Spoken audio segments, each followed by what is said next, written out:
ito naman, hindi mo talaga siya para sa CR namin. Aside kasi sa pabango siya, ang nagustuhan ko pa sa kanya, pwede mo siyang iset na kunwari magbubuga ng shower, maglalaba siya ng mist every 5 minutes, 15 minutes, 30 minutes, and pwede rin yung continuous yung labas ng mist. And Marisa Santiago po, members of the EXICOM.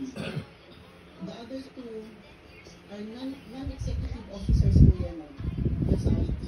So, ang ano namin po, parang kung apat lang po sila at ang dalawa pa ay non-executive officers, ang tanong po namin, common responsibility, ba't nyo ito nasama si PCO or the deputy? Or the whole EXICOM for that matter, the other EXICOM members for that matter?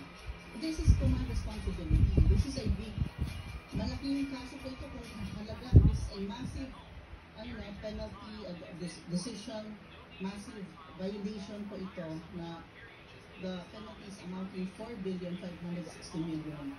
Ang ano ko lang, bakit silang apat lang at bakit yung dalawa pa ay mga executive officers? Then, common responsibility po. Di ba ba? Common responsibility. Sino po ba talaga ang accountable dito sa nangyari? Yung dalawang members ng EXICOM lang po ba? So, yun po ang tanong din namin. Kung apat lang lang, and the other two, parang, qualified lang ba itong mga ito? Yung dalawa, the non-executive officers? Common responsibility.